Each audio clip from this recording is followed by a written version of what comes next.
Welcome back to my YouTube channel. Rent free accommodations ಅನ್ನ ಯಾವ ತರ ಕ್ಯಾಲ್ಕುಲೇಷನ್ಸ್ ಅನ್ನ ಮಾಡಬೇಕಾಗುತ್ತೆ ಅನ್ನೋದನ್ನ ಈ ಒಂದು ವಿಡಿಯೋದಲ್ಲಿ ನಾನು ನಿಮಗೆ ತಿಳಿಸ್ಕೊಡ್ತೀನಿ. ಬನ್ನಿ, ಫಸ್ಟ್ ಕ್ವಶನ್ಸ್ ಏನಿದೆ ನೋಡ್ತಾ ಹೋಗೋಣ. Mister Ramesh resident is a non-government employee. He has provided with rent-free house taken on lease. ನೋಡಿ, ರಮೇಶ್ ಅನ್ನೋನು ನಾನ್ ಗವರ್ನಮೆಂಟ್ ಎಂಪ್ಲಾಯಿ. ಅವನಿಗೆ ರೆಂಟ್ ಫ್ರೀ ಹೌಸನ್ನು ತಗೊಂಡಿದ್ದಾನೆ, ಲೀಸ್ ಮೇಲೆ ತಗೊಂಡಿದ್ದಾನೆ. For which employer pay annual rent of ₹40,000. ನೋಡಿ, ಆ ಒಂದು ಹೌಸ್ಗೆ ಆನ್ಯುಯಲ್ ರೆಂಟನ್ನು ಎಷ್ಟು ಪೇಮೆಂಟ್ ಮಾಡ್ತಾನೆ? 40,000 ಪೇಮೆಂಟ್ ಮಾಡ್ತಾ ಇದ್ದಂತೆ. ಯಾರು? ಎಂಪ್ಲಾಯರೇ ಪೇಮೆಂಟನ್ನು ಮಾಡ್ತಾ ಇರ್ತಕ್ಕಂಥದ್ದು. ಆ್ಯಕ್ಚುಯಲ್ ರೆಂಟ್, ಆನ್ಯುಯಲ್ ರೆಂಟ್ 40,000 ಕೊಡ್ತಾ ಇದ್ದಾನಂತೆ. ಈ ಆಲ್ಸೋ ಪೇಡ್ 5 ಚಾರ್ಜಸ್ ಆಫ್ ₹2,000. ನೋಡಿ, ಈ ಆಲ್ಸೋ ಅಂದರೆ ಈ ಅಂದರೆ ಯಾರು? ಎಂಪ್ಲಾಯರೇ ಅಲ್ಲಿ ಹೇಳಿರೋದು. ಎಂಪ್ಲಾಯರು ಆನ್ಯುವಲ್ ರೆಂಟು 40,000 ಕೊಡ್ತಾ ಇದ್ದಾನೆ. ಈ ಇನ್ ದ ಸೆನ್ಸ್ ಎಂಪ್ಲಾಯರೇ ಆಸ್ ಆಲ್ಸೋ ಪೇಯ್ಡ್ 5 ಚಾರ್ಜಸ್ 2,000 ಅನ್ನ ಎಂಪ್ಲಾಯರೇ ಪೇಮೆಂಟ್ ಮಾಡ್ತಾ ಇದ್ದಂತೆ. But the employees paid 50,000 as rent. ನೋಡಿ, ಬಟ್ ಎಂಪ್ಲಾಯಿ ಏನು ಮಾಡ್ತಾ ಇದ್ದಾನೆ? 25,000 ರೆಂಟನ್ನು ಪೇಮೆಂಟ್ ಮಾಡ್ತಾ ಇದ್ದಾನೆ. And 1,000 as hire charges, 1,000 hire ಚಾರ್ಜಸ್ನ ಪೇಮೆಂಟನ್ನು ಮಾಡ್ತಾ ಇದ್ದಾನೆ employee to the employer. The annual salary of the employee for the above purpose was ₹2 lakh. ನೋಡಿ, annual salary of the employee ಅವರೇ ಕೊಟ್ಬಿಟ್ಟಿದ್ದಾರೆ. ಆನ್ಯುಯಲ್ ಸ್ಯಾಲ್ರಿ ಎಷ್ಟಿದೆ for the purpose of above charges ಏನಿದೆ ಅದಕ್ಕೆ ಸಂಬಂಧಪಟ್ಟಂತೆ ಆನ್ಯುಯಲ್ ಸ್ಯಾಲ್ರಿಯನ್ನು ₹2 lakh ಪೇಮೆಂಟ್ ಮಾಡ್ತಾ ಇದ್ದೀವಿ ಅಂತ ಹೇಳಿದ್ದಾರೆ. Determine the taxable value of perquisites for the assessment year 25-26. Taxable value of perquisites in the sense taxable value of RFA, taxable value ಏನಿದೆ ಅದನ್ನ calculations ಅನ್ನ ಮಾಡಿ ಅಂತ ಹೇಳಿದ್ದಾರೆ. ಇದು ಒಟ್ಟು ಕ್ವಶನ್ಸ್ ಅಲ್ಲಿ ಇರ್ತಕ್ಕಂಥ information. Ignore alternative tax regime under section 115 BAC ರಿಜಿಮಿನ ಇಗ್ನೋರ್ ಮಾಡಿ ಅಂತ ಹೇಳಿದ್ದಾರೆ. ಸೊ ಇದು ಒಟ್ಟಾರೆ ಇರ್ತಕ್ಕಂಥ ಕ್ವಶನ್. ಸೊ ಈ ಒಂದು ಕ್ವಶನ್ಸ್ ಈ ತರ ಕೊಟ್ಟಾಗ ರೆಂಟ್ ಫ್ರೀ ಅಕೊಮಡೇಷನ್ಸ್ ಅನ್ನ ಯಾವ ತರ ನೀವು ಕ್ಯಾಲ್ಕುಲೇಷನ್ಸ್ ಅನ್ನ ಮಾಡಬೇಕಾಗುತ್ತೆ ಅನ್ನೋದನ್ನ ನೋಡ್ತಾ ಹೋಗೋಣ. ನೋಡಿ, 2 ಕಾಲಮ್ ಹಾಕೊಳ್ಳಿ. ನೀವು ಈ ತರ competition of taxable RFA, assessee ಬಂದು Ramesh resident non government employee, previous year 24-25, assessment year 25-26, particulars and amount ತಗೊಳ್ಳಿ. ಫಸ್ಟ್ ನೋಡಿ, ನೀವು RFA ನ ಕ್ಯಾಲ್ಕುಲೇಷನ್ಸ್ ಅನ್ನ ಮಾಡಬೇಕಾದ್ರೆ ಏನ್ ತಗೋಬೇಕಪ್ಪ ಅಂತ ಹೇಳಿದ್ರೆ 15% of salary, 15% of salary or ಅಥವಾ 15% of salary or rent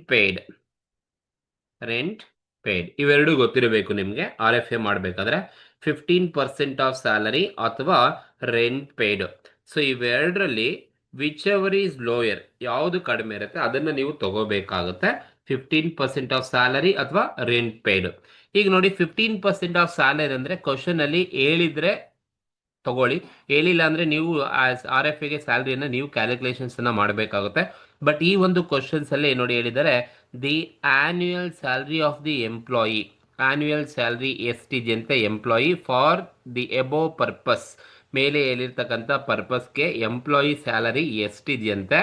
₹2 lakh employee salary ಇದೆ ಅಂತ ಕ್ವಶನ್ಸ್ ಅಲ್ಲಿ ಅವರೇ ಹೇಳಿದ್ದಾರೆ.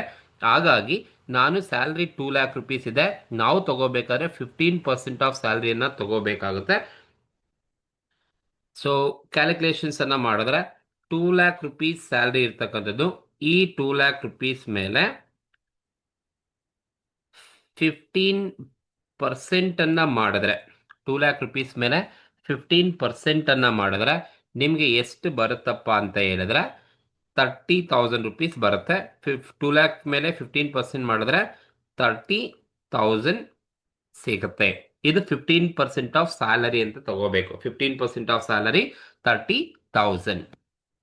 ಹಿಂಗೇನ್ ತಗೋತಾಯ್ತಲ್ಲ, 15% ಆಫ್ ಸ್ಯಾಲರಿ ಅಂದ್ರೆ ಸ್ಯಾಲರಿ ಅವರೇ ಕೊಟ್ಟಿದ್ದಾರೆ. ₹2 lakh ಮೇಲೆ 15% ಮಾಡಿದ್ರೆ 30,000 ಬರುತ್ತೆ ಅದು. ಆರ್ ಅಥವಾ ರೆಂಟ್ ಪೇಯ್ಡ್, ರೆಂಟ್ ಎಷ್ಟು ಪೇಮೆಂಟ್ ಅನ್ನ ಮಾಡ್ತಾ ಇರೋದು ಕ್ವಶನ್ಸ್ ಅಲ್ಲಿ ಎಂಪ್ಲಾಯರ್ ಹೇಳಿರ್ತಾರೆ ನೋಡಿ. ಇಲ್ಲಿ ನೋಡಿ, he has provided with a rent free accommodation out for which employer pay annual rent. ಎಷ್ಟು ಆನ್ಯುಯಲ್ ರೆಂಟ್ ಪೇಮೆಂಟ್ ಮಾಡ್ತಾ ಇರೋದು employer?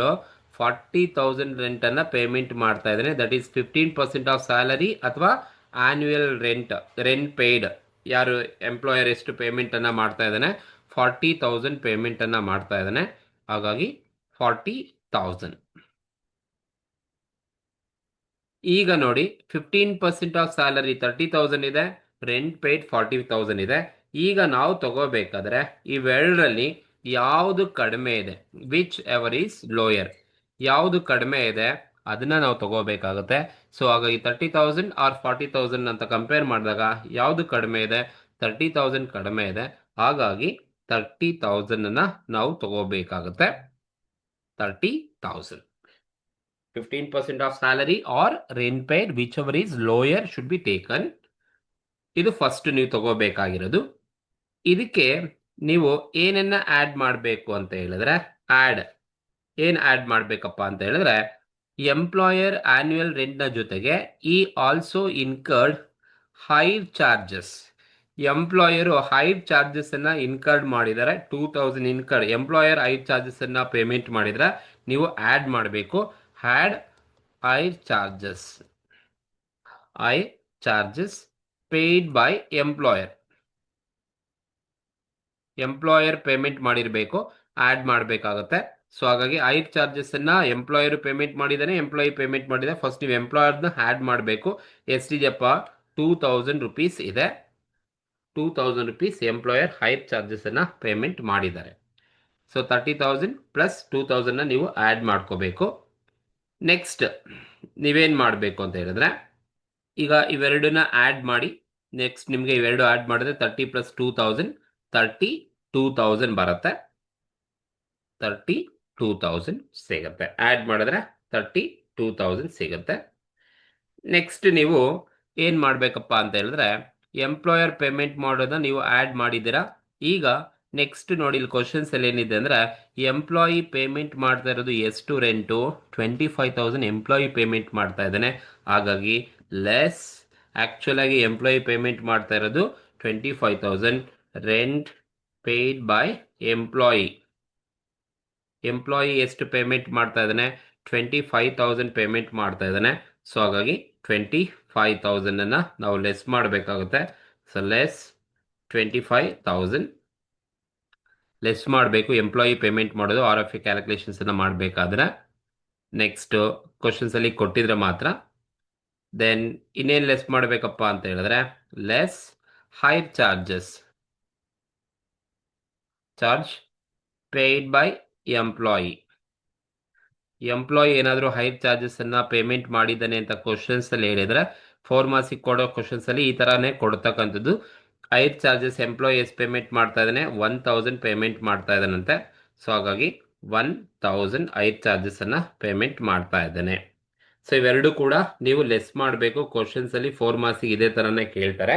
So rent paid by employee deduct ಮಾಡಿ, ಹೈರ್ ಚಾರ್ಜಸ್ ಅನ್ನ ಎಂಪ್ಲಾಯಿ ಪೇಮೆಂಟ್ ಮಾಡಿದ್ರೆ ಡಿಡಕ್ಟ್ ಮಾಡಿ. ಈಗ 32,000 ಅಲ್ಲಿ 25 ಮತ್ತೆ 1,000 26,000 ಹೋದ್ರೆ ಇನ್ನು ಬರ್ತಕ್ಕಂಥದ್ದು ಎಷ್ಟಪ್ಪ ಅಂತ ಹೇಳಿದ್ರೆ 6,000 rupees ಸಿಗುತ್ತೆ. ಈ 6,000 ನಾವೇನಂತ ಕರಿಬೇಕು ಅಂದ್ರೆ, taxable value of R F A ಅಂತ ಕರಿತೀವಿ. Taxable value of R F A ಇದು ಕ್ವಶನ್ಸ್ ಇರ್ತಕ್ಕಂಥದ್ದು. ಸೆಕ್ಷನ್ ಬಿ ಗೆ ಕೇಳ್ತಕ್ಕಂಥ ಕ್ವಶನ್. ಈ ತರ ಕ್ವಶನ್ಸ್ ಆರ್ ಎಫ್ ನಲ್ಲಿ ಬಂದ್ರೆ ಕರೆಕ್ಟ್ ಆಗಿ ನೋಡ್ಕೊಳ್ಳಿ. ಸೊ ಎಸ್ಪೆಷಲಿ ಹೈರ್ ಚಾರ್ಜಸ್ ಮತ್ತೆ rent paid by employer and employer ಎರಡೂ ಕೊಟ್ಟಿದ್ದಾಗ, ಹೈರ್ ಚಾರ್ಜಸ್ ಎರಡೂ ಕೊಟ್ಟಾಗ ಯಾವ ತರ ಟ್ರೀಟ್ ಮಾಡಬೇಕಾಗುತ್ತೆ. ಅಂಡ್ ನೀವು ತಗೋಬೇಕಾದ್ರೆ ರೆಂಟ್ ಪೇಯ್ಡ್ ಅಥವಾ 15% of salary whichever is ಲೋಯರೇ ತಗೋಬೇಕು. ಅದಕ್ಕೆ ನೀವು ಹೈರ್ ಚಾರ್ಜಸ್ ಎಂಪ್ಲಾಯರ್ನ ಆ್ಯಡ್ ಮಾಡಿ. ಅದಾದಮೇಲೆ ಎಂಪ್ಲಾಯರ್ ಏನಾದರೂ ಎಂಪ್ಲಾಯಿ ರೆಂಟ್ ಪೇಮೆಂಟ್ ಮಾಡಿದರೆ, ಎಂಪ್ಲಾಯಿ ಹೈರ್ ಚಾರ್ಜಸ್ ಅನ್ನು ಪೇಮೆಂಟ್ ಮಾಡಿದರೆ ಲೆಸ್ ಮಾಡಿ ಬರ್ತಕ್ಕಂಥದ್ದು ನಿಮಗೆ ಟ್ಯಾಕ್ಸಬಲ್ ಆರ್ ಎಫ್ ಎ ಅಂತ ಕರಿತೀವಿ. ಸೊ ಈ ಒಂದು ಕ್ವಶನ್ಸ್ ಅನ್ನು ಕೂಡ ಎಕ್ಸಾಮ್ ಅಲ್ಲಿ ಕೇಳಿರ್ತಕ್ಕಂಥದ್ದು. ಸೊ ಈ ಒಂದು ಕ್ವಶನ್ಗೆ ಆನ್ಸರ್ ಇಷ್ಟ ಆಗಿದ್ರೆ ದಯವಿಟ್ಟು ಸಬ್ಸ್ಕ್ರೈಬ್ ಮಾಡಿ, ಆದಷ್ಟು ಶೇರ್ ಮಾಡಿ. ಹಾಗೆ ಈ ಒಂದು ಕ್ವಶನ್ಸ್ ಎಲ್ಲ ಏನೋ ಡೌಟ್ಸ್ ಇದೆ ಕಮೆಂಟ್ ಮೂಲಕ ತಿಳಿಸಿ, ನಾನು ಉತ್ತರವನ್ನು ಕೊಡ್ತೀನಿ. Thank you.